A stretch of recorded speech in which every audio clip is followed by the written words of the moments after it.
Hey everybody! Alright, here's another quick unboxing. The D&D pre-painted miniatures came out. The latest one that they have is Icons of the Realm, Storm King's Thunder. They're all pre-painted. There's at least 44 in the set, but there's alternatives to a bunch of them. So there's a Cloud Giant with two different weapons, or a Hill Giant that has a different weapon.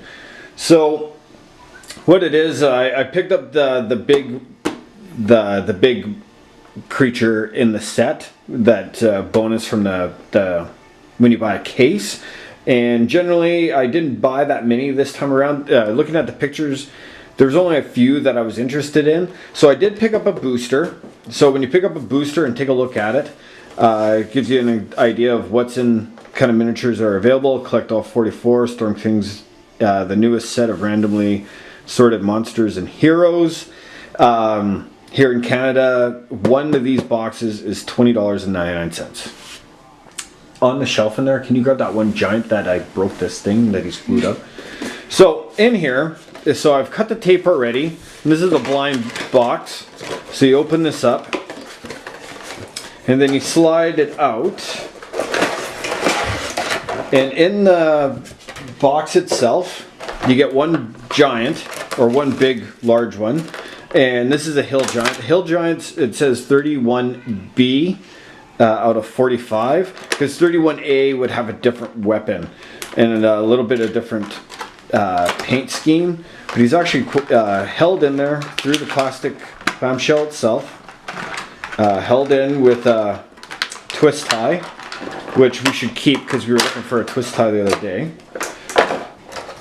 And then, so here's your Hill Giant. And to give you an idea of what a human size, this is another guy from the actual set. And that's how big they've made the actual miniatures now. Like, the giants are huge in comparison to what they were.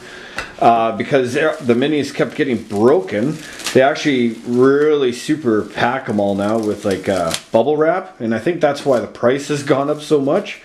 But you open this up, and this is the invisible figure for that one human that I showed you. And then we'll get to him in a second. And then in here, oops, what is he? He is a Kenko. So he's like one of those little birdmen that run around. And then this is another common. So this is the Ginzarengi monk. So there's that guy. So human base. And then the one thing that I was really excited about was this, the major character out of it. This is what is it, Chief Guh. And I've actually tried to look to see if other people have done very many videos on it, and a lot of people said they didn't want to buy this, but to me, this is what made the entire set worth getting. I guess in the adventure, she is a Hill Giant, and the Hill Giants have all kind of separated from all the other giants, and everyone's fighting to be the King Giant. And she feels that the more she eats and the bigger she is, means that she's a bigger giant, and she's gonna rule the giant. So it's just this big heavy slob of a giant, and this is the reason why I got it. Here in Canada, the premium figure, actually to get it separated, was actually, I did pay a premium price of $56, but I think this miniature is absolutely amazing. Some people were complaining that that you wouldn't get much replayability out of this, but I think every time you play with different people, you're going to be able to play it as much as you possibly could. The one thing about it, it's actually very light, so she must be hollow on the inside. So this is not a solid piece of plastic. And the best part is she's eating like a arm of a dragon. And as a comparison, we'll use the named character out of the group again. That's the size comparison between her and a human. But to me, I think this is iconic, and it's a girl too, so it's all, oh god, just so scary. So this is the one thing I was excited about. Usually I do buy a brick or more than a few boosters, but I found that this set actually had more of an upgrade from the miniatures that they released back in when they first started doing pre-painted.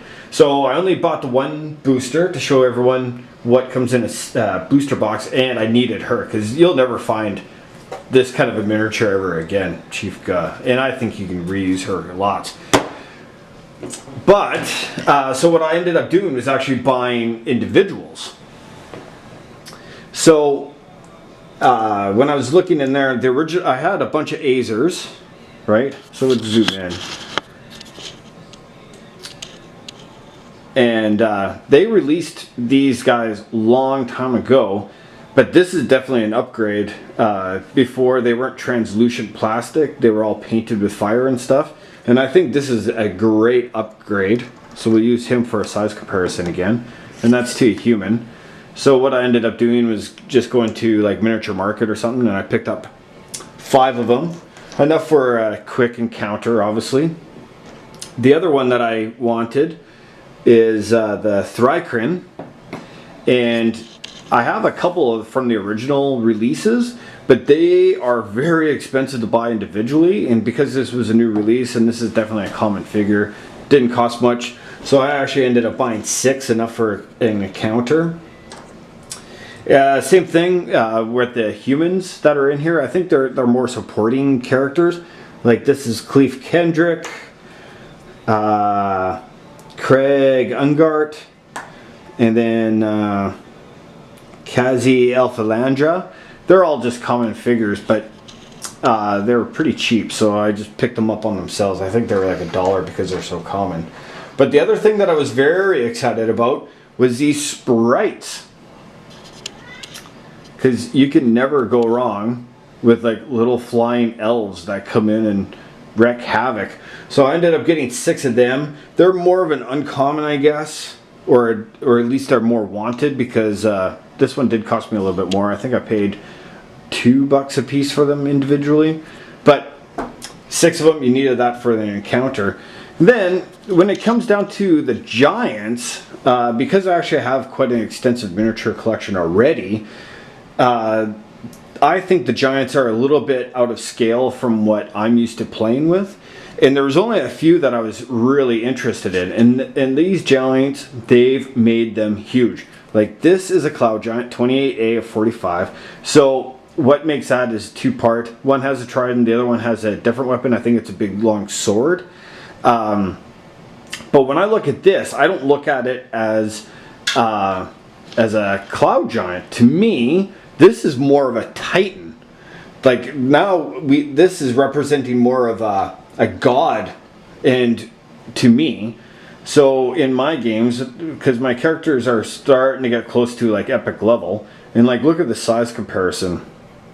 I'll do a video of these updated giants to the original giants, and technically this is more in scale, but I'm so used to, and I already have a collection of giants, so I'm going to stay using them. But this to me is a titan.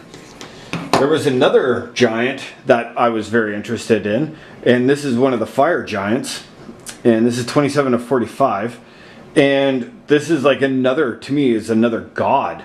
This big weapon, translucent, holding a big fireball, and if you look at the size and stuff, to me that looks like a underdark god that has come out of the abyss and ready to start kicking some ass. So I had to get him, especially with the translucent sword and all black. The paint jobs, to be honest, like this Thrycrin and stuff, they are terrible paint jobs. It needs to get shaded. It needs a little bit of love, but we'll get to that. And then out of all of it, there was one of the major rares that I wanted to get. Online, they had gone up in price so much that as of this recording, they were running around $35 US, and I wasn't about to buy one, but I kind of wanted one just because to me this is like Zeus or even Odin. So that's what I plan on using these for, because as more of gods rather than, because this is the name one, the King Hecaton, and from what I understand it, in the module itself, this is the guy who goes, that disappears and sets all the giants into revolt or whatever. So I had to pick him up, and I found him locally for like 15 bucks or just under 20 bucks. So I had to do it. So I had to pick him up because at 35 I wasn't going to. Only thing is out of all of them, this is another one of those miniatures that I thought was very robust. He was going to be survive because he's solid. He's not like this guy who's hollow. This guy is solid. So as soon as I got him home, his hand falls out, hits the floor, and breaks his weapon. Like the minute I got home, I was so pissed. Anyway, so I had to glue that hand in because this is actually a pretty heavy weapon. So if you do open up the pack, make sure you be careful with this guy if you do get him, because this hand doesn't stick in there very good. And for me to glue it, actually I had to pin it. I had to drill out a hole, glue a piece of metal in there. So either way, half decent set, especially if you don't have any giants or whatever. This is a great must if you're going to start having a bunch of miniatures and stuff. But if you already have tons, I think it's just a good upgrade set to start getting some of the ones from back that were released a long time ago, but as an upgrade. Overall, the paint's average. I still think the Pathfinder battles are still a little bit better. These ones are all lacking washes or a little bit of sparkle to get them to jump out a little bit. At that point, if you have any basic skills, you could probably touch them up to make them a little bit nicer. But other than that, they're good enough for the table.